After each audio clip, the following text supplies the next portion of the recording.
Hello friends, एक बार फिर से स्वागत है आपका गोल्डन हिस्ट्री चैनल पर। और आज की वीडियो का टॉपिक होने वाला है कॉम्प्रिहेंशन यानी कि अध्ययन बोध, जो कि हमारे यूजीसी एनटीए नेट के फर्स्ट पेपर का एक टॉपिक है। और आज की वीडियो हम इसी से रिलेटेड चर्चा करने वाले हैं। तो दोस्तों, बात करते हैं कॉम्प्रिहेंशन क्या चीज़ होती है। कॉम्प्रिहेंशन को हम एक पैसेज या फिर एक पैराग्राफ के रूप में देखते हैं, जो हमारे फर्स्ट पेपर में आता है, जनरल पेपर में आता है। 84 या फिर 93 सब्जेक्टों के अंदर होने वाला यूजीसी एनटीए नेट का पेपर, जिसमें जनरल पेपर जो कॉमन पेपर भी कहलाता है, वो सब में एक जैसा ही होता है। उसके अंदर एक टॉपिक मिलता है हमें कॉम्प्रिहेंशन, उसको सॉल्व करना होता है। 5 क्वेश्चन दिए होते हैं, एक पैराग्राफ होता है लंबा सारा, तो उसको पढ़कर उसमें से 5 क्वेश्चनों के हमें उत्तर देने होते हैं। उसको हम कॉम्प्रिहेंशन बोलते हैं, अध्ययन बोध बोलते हैं। दोस्तों, ये क्या चीज़ होती है, क्यों एनटीए ये हमें देता है, किस लिए इसको हमें सॉल्व करना होता है। ये हिंदी और इंग्लिश दोनों माध्यम के अंदर हमें देखने को उसके अंदर मिलता है। हालांकि ये पेपर जो है हिंदी और इंग्लिश दोनों में ही होता है, जिसको बच्चों को जिस स्टूडेंट्स को जिस लैंग्वेज के अंदर वो आसान हो लगता है, वो उसी लैंग्वेज में इसको सॉल्व कर सकता है। तो दोस्तों, इसके अंदर देखिए, हम देखेंगे कि यह परीक्षा उम्मीदवारों की विश्लेषणात्मक क्षमता पर आधारित होता है। जो ये कॉम्प्रिहेंशन दिया होता है, अध्ययन बोध दिया होता है, वो बच्चों की यानी जो स्टूडेंट्स होते हैं उनकी विश्लेषण क्षमता पर आधारित होता है। जो बच्चों की विश्लेषण करने की क्षमता है, किसी भी चीज़ को एनालाइज करने की जो क्षमता है उनकी, उस चीज़ को देखने के लिए, उस पावर को चेक करने के लिए ये कॉम्प्रिहेंशन दिया जाता है कि बच्चे किस प्रकार से किसी टॉपिक को कितना सॉल्व कर सकते हैं। ये प्रेजेंस ऑफ माइंड को चेक करने के लिए दिया जाता है। इसके लिए पाठकों को अपनी तार्किक सोच और आलोचनात्मक सोच को बढ़ाना चाहिए। जो आपकी तार्किक सोच है उसको, और आलोचनात्मक यानी क्रिटिकल जो आपकी सोच है, उसको भी आपको बढ़ाने की इसमें राय दी गई है, ताकि आप इसका आंसर आराम से दे सकें। और इसके अंदर जो है आप आराम से, यानी कि जो सोचने की क्षमता है उसका भी आप अच्छे से विकास करके ही इसका आप उत्तर दे सकते हैं। अब इसमें जो अध्ययन बोध को हल करने के क्या क्या तरीके दिए हैं, तो आपके सामने मैंने ये रखे हैं। 4 तरीके होते हैं। सबसे पहला, आपकी जो रीडिंग की स्पीड होती है, पढ़ने की जो गति होती है, वो सबसे ज़्यादा इम्पोर्टेंट होती है इस पैराग्राफ को, इस पैसेज को सॉल्व करने के लिए। और दूसरी बात, अपनी शब्दावली का निर्माण, अर्थात जो आप पढ़ रहे हैं, जो पैराग्राफ आप पढ़ रहे हैं, उसको अपनी शब्दावली के अंदर उसका निर्माण करना। क्योंकि आप देखते हैं, जो ये पैसेज है वो हिंदी में हो या इंग्लिश में हो, बहुत ही ज़्यादा कठिन शब्दों का इसके अंदर प्रयोग किया जाता है, जो कि आम बोलचाल के अंदर बहुत ही हमें कम देखने को मिलते हैं। कुछ बच्चे तो इसको इसलिए ही नहीं सॉल्व कर पाते क्योंकि इसकी लैंग्वेज बहुत ज़्यादा टफ होती है। लेकिन आपको घबराने की ज़रूरत नहीं है। ये जो लैंग्वेज है इतनी भी कठिन नहीं होती कि आप इसको समझ ना पाएँ। तो इसको क्या करना है, आपको अपनी लैंग्वेज के अंदर, अपनी भाषा या शब्दावली के अंदर इसका निर्माण करना है। उसके बाद ध्यान केंद्रित करते हुए पढ़ना है। जो आप इसको पढ़ोगे तो इसको पूरे ध्यान से इसको पढ़ना पड़ेगा।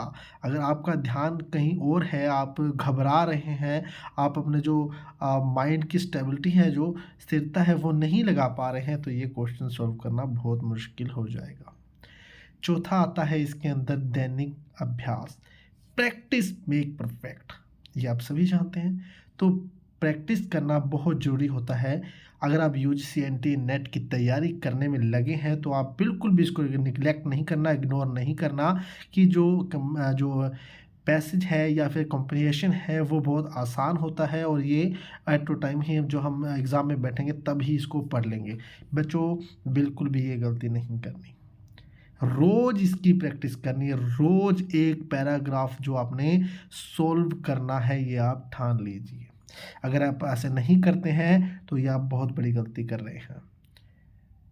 तो आपको रोज़ इसका अभ्यास करना है। उसके बाद हम बात करेंगे कि अध्ययन बोध के अंदर कॉम्प्रिहेंशन के अंदर किस तरीके के क्वेश्चन आते हैं। आप सभी जानते हैं कि हमारे जो फर्स्ट पेपर के अंदर 10 टॉपिक दिए गए हैं और सभी में से 5-5 क्वेश्चन आते हैं और इसी तरह से कॉम्प्रिहेंशन के अंदर भी 5 सवाल पूछे जाते हैं।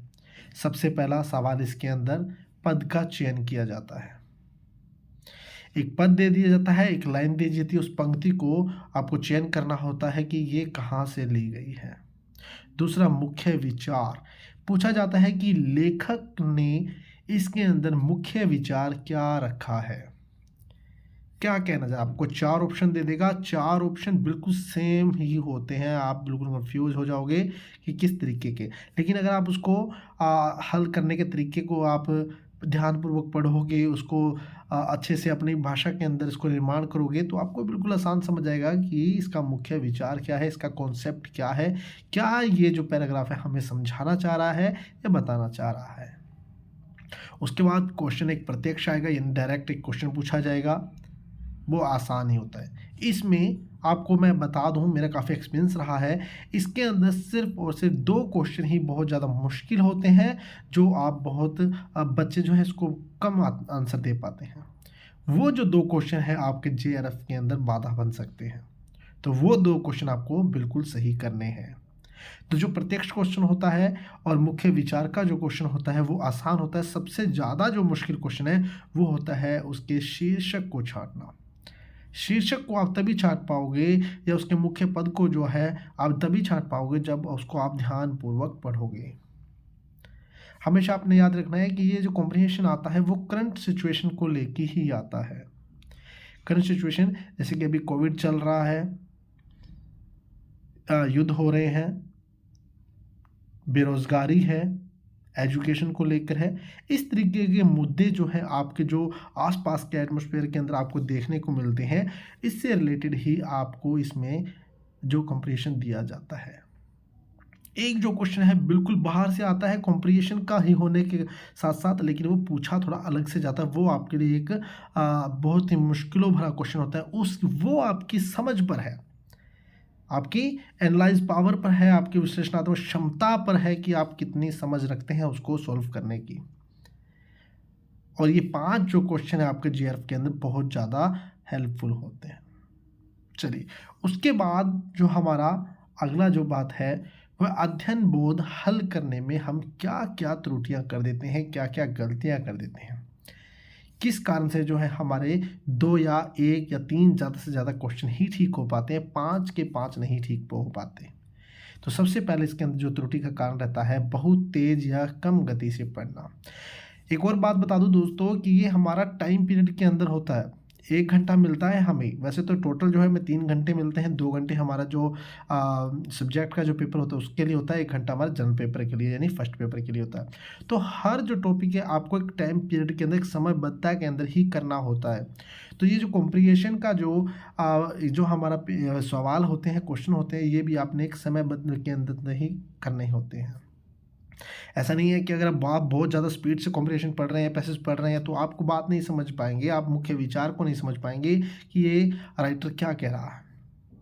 और आप बहुत ज़्यादा मंद गति से पढ़ते हैं, बहुत स्पीड आपकी बहुत स्लो है पढ़ने के अंदर, तो आप पिछली जो आपने जो लाइनें पढ़ी हैं, जो पैसेज पढ़ा है वो भूल जाएंगे। तो स्पीड जो रखनी है वो नॉर्मल रखनी है और आपने एकाग्रता से ध्यानपूर्वक पढ़ते हुए चलना है। उसके बाद दूसरे नंबर पर जो हम त्रुटि करते हैं वो है पूरा प्रश्न न पढ़ना। हम इतने को पेपर के अंदर इतने घबराए हुए होते हैं कि हमारा जो माइंड की जो स्टेबिलिटी है, जो स्थिरता है वो खो देते हैं, क्वेश्चन को पूरा नहीं पढ़ पाते और गलती कर बैठते हैं। 99% जो स्टूडेंट है वो यही गलती करते हैं कि प्रश्न को पूरा नहीं पढ़ते, हाँ और नहीं नहीं देखते, हाँ और नहीं नहीं देखते हैं। हालांकि बच्चों की ये मानसिकता रही है कि हाँ नहीं ना देखने के कारण एनटीए है या फिर बहुत सारे ऐसे जो एजेंसीज है जो एग्ज़ाम कंडक्ट करवाती है, उन्होंने वो हाँ और नहीं, यस और नो वाले को जो है क्या करा है, एक ओवरराइट कर दिया है, उसको ब्राइट कर दिया है, ओवर राइटिंग कर दी है ताकि वो बच्चों को अलग से चमके, बच्चों की ये कमी को देखते हुए। फिर भी हम क्या करते हैं, कहीं ना कहीं प्रश्न को पढ़ने में गलती कर देते हैं। जल्दबाजी के अंदर हम क्वेश्चन पूरा नहीं पढ़ पाते, जो कि हम आंसर फिर सही से नहीं दे पाते। तो इसमें अपने पूरा ध्यान रखना है कि क्वेश्चन को पूरा पढ़ना है, ध्यानपूर्वक पढ़ना है, यस और नो का पूरे तरीके से ध्यानपूर्वक पढ़ना है और उसके बाद पैसेज में से आंसर देखना है। उसके बाद है पूर्ण विकल्पों की जांच न करना। अब यही बात है कि क्वेश्चन तो पूरा नहीं पढ़ रहे, चलो क्वेश्चन पूरा पढ़ लिया तो 4 जो विकल्प हैं हमारे पास ऑप्शन है, हम उसको पूरा नहीं पढ़ पा रहे, फिर हम वहाँ पर गलती कर देते हैं। तो 4 जो विकल्प दिए हैं आपको चारों को पहले पढ़ना है। ऐसा नहीं करना कि आपको लगा कि ये लो ये पहला उत्तर है, आपने क्वेश्चन पढ़ा नीचे देखा ओह ये तो यही होगा, ऐसा नहीं हो सकता। कई बार क्या होता है कि क्वेश्चन तीनों के तीनों जो है चारों के चारों ऑप्शन बिल्कुल सही होते हैं, हमने वो पढ़े सिर्फ 1 या 2 होते हैं, हम उस पर क्लिक करके हम यहाँ पे गलती कर लेते हैं। तो विकल्पों को भी है ध्यानपूर्वक उसको एनालाइज करना है, पढ़ना है, उसके बाद अपना जो सही आंसर है उसको क्लिक करना है। उसके बाद सुनिश्चित समय का न प्रयोग करना। मैंने आपको पहले बताया कि ये जो पेपर होता है एक समय पीरियड के अंदर होता है, एक कालबद्धता होती है, इसके अंदर समय निश्चित किया जाता है, इतने समय के अंदर हमें ही करना होता है। अगर हम उसका अच्छे से प्रयोग नहीं कर पाते, कंपटीशन में ज़्यादा समय ले लेते हैं तो बाकी के जो क्वेश्चन है वो रह जाते हैं, बाकियों के क्वेश्चन में ज़्यादा समय दे देते हैं तो ये कंपटीशन रह जाता है। तो इस चीज़ को भी हमें देख के चलना है कि समयबद्धता के अंदर ही ये कार्य करना है। उसके बाद आता है हमारा 5वीं त्रुटि, रुचि की कमी। इंटरेस्ट नहीं पैदा होता। अगर आप एग्ज़ाम देने बैठे हैं, आप मैथ को जो हमारा थ्योरेटिकल पार्ट है उसको ज़्यादा पढ़ना पसंद करते हैं, जो प्रैक्टिकल पार्ट है उसको कम करना पसंद करते हैं, या प्रैक्टिकल को ज़्यादा पसंद करते हैं और थ्योरेटिकल को कम करते हैं, तो यहाँ पे भी बहुत बड़ी कमी पाई जाती है। कुछ बच्चे इसको कॉम्प्रिहेंशन को पढ़ते पढ़ते बोर हो जाते हैं, उनका मन नहीं करता उसको पढ़ने का, रुचि नहीं होती, तो ये सबसे बड़ी त्रुटि होती है। तो बच्चे ये रुचि बनाने के लिए हमें क्या करना होगा, प्रैक्टिस। रोज अपने आप से वादा कर लो कि हम एक पेपर, एक कॉम्प्रिहेंशन, एक पैसेज रोज करेंगे, रोज सॉल्व करेंगे। और ये जब हमारा एग्ज़ाम आएगा तब हमें इसके अंदर बिल्कुल आसानी हो जाएगी जब हम इसको देंगे। लेकिन प्रैक्टिस करना ज़रूरी है, प्रैक्टिस करेंगे तब आप सबसे पहले क्या करेंगे कि मुझे तो कॉम्प्रिहेंशन करना है, वो तो मेरे लिए सबसे बाएं हाथ का खेल है, मेरे लिए बिल्कुल आसान है। तो ये 5 चीज़ों की जो हमारी गलतियां हमसे होती है इसको अब हम दूर कर देंगे। अब बात आ जाती है कि कॉम्प्रिहेंशन को हल करने के कौन कौन से रूल्स हैं, कौन कौन से नियम हैं। अब नियम को देखिए, सबसे पहले पैसेज को कम से कम 2 बार पढ़ना है, वो भी पूरा 2 बार पढ़ना है। किस तरीके से, बिल्कुल मध्यम मध्यम अपने स्पीड से, गति से इसको 2 बार पढ़ना है, कम से कम 2 बार। उसके बाद एक एक करके प्रश्नों का अध्ययन करना है, एक एक करके पूर्ण पढ़ने, आधे नहीं पूरे क्वेश्चन पढ़ने हैं।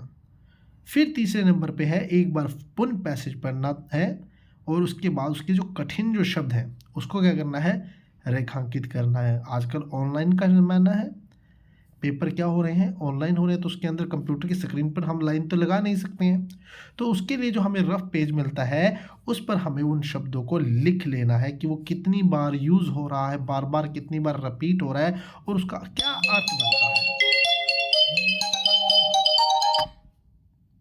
है। जिस काल में प्रश्न किया जाता है उसी काल में उत्तर देना हमें बहुत ज़्यादा जरूरी होता है। अब देखते हैं कि ज़्यादातर भूतकाल के अंदर क्वेश्चन पूछे जाते हैं, यानी कि पास्ट में पूछे जाते हैं तो आपको पास्ट में ही देने हैं। ऐसा नहीं है कि लेखक कुछ कह रहा है और आप कुछ कह रहे हैं, कुछ लेना देना नहीं है। तो लैंग्वेज के अंदर जिस लैंग्वेज में वो पूछा जा रहा है, जिस समय काल में पूछा जा रहा है, उसी समय काल के अंदर आपको उसका उत्तर भी देना है। और नंबर 5वें पर आता है स्वयं के विचारों का महत्व ना देकर लेखक के विचारों को समझना है। ये सबसे बड़ी बात है, दोबारा रिपीट कर रहा हूँ कि स्वयं के विचार नहीं डालने, आपको अपने विचार नहीं डालने कि नहीं ऐसा तो वैसा होता है, नहीं।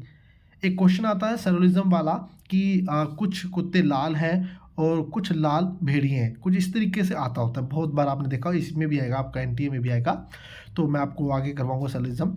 तो उसमें क्या होता है कि हम अपना दिमाग लगा लेते हैं कि कुत्ते तो लाल होते ही नहीं हैं, या फिर कुछ गुलाब लाल है और सभी लाल चीज़ें गुलाब है, तो कोई लॉजिक ही नहीं बैठता। तो उस तरीके से अपना कोई दिमाग नहीं लगाना है इसके अंदर। जो राइटर कह रहा है, जो जो लेखक कह रहा है, जो उस पैसेज के अंदर बात हो रही है, उसी से रिलेटेड हमने बात करनी है। अपने तरीके से का, अपने विचारों का उसके अंदर कोई भी प्रयोग नहीं करना है, अपने शब्दों को नहीं डालना है। जो उसमें बात कही है उसी का हमें आंसर देना है। चलिए, उसके बाद अध्ययन बोध के लाभ क्या है हमारे लिए, क्यों हमें ये एंट्री करवा रहा है, क्यों बार बार बल दिया जाता है कि हमें कॉम्प्रिहेंशन करना ही करना है। देखिए, सबसे पहले ये जीवन उपयोगी व व्यवहारिक है, प्रैक्टिकल है, हमें प्रैक्टिकल है, हमारी विश्लेषण क्षमता को बढ़ाता है। कोई भी कठिन से कठिन जो पहलू हमारे लाइफ में आ जाता है उसको कैसे सोल्व करना है, वो इसमें आपको सीख मिलती है। दूसरी बात, विषयों को ग्रहण करने की क्षमता व विकास करने में उपयोगी है। जो आप सब्जेक्ट पढ़ते हैं उसको ग्रहण करने की, उसकी समझ की, आपका समझ का विकास होता है, क्षमता बढ़ती है आपकी किसी भी सब्जेक्ट को सीखने की। नंबर 3, ज्ञान में विस्तार होता है। आप पैसेज पढ़ रहे हैं तो क्या हो रहा है, ज्ञान में विस्तार हो रहा है, शब्दकोश में वृद्धि होती है आपकी, जो आपके शब्दकोश वोकैबुलरीज है उसके अंदर क्या होता है, वृद्धि होती है। आप नए नए कठिन शब्द सीखते हैं, उसका मतलब जानते हैं, उनको अर्थों को समझते हैं आप। नंबर 5, उसके संक्षिप्त की कला का विकास होता है कि किस तरीके से आप किसी बड़ी समरी को एक छोटे पैसे के अंदर आप लिख सकते हैं, ज़्यादा शब्दों को आप कम शब्दों में किस तरीके से कर सकते हैं। ये चीज़ आपको कला सीखी जाती है दिन बोध से। और नंबर 6 पे प्रश्नों को समझने का भाव उत्पन्न होता है, प्रश्नों को समझने का भाव उत्पन्न होता है।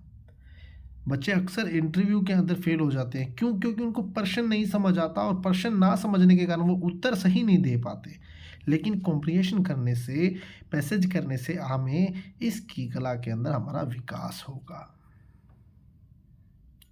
तो ये दोस्तों कुछ स्टेप्स होते हैं, कुछ तरीके होते हैं हमारे कॉम्प्रिहेंशन हल करने के। तो मैं उम्मीद करता हूँ कि आपको अच्छे से ये समझ आ गई होगी।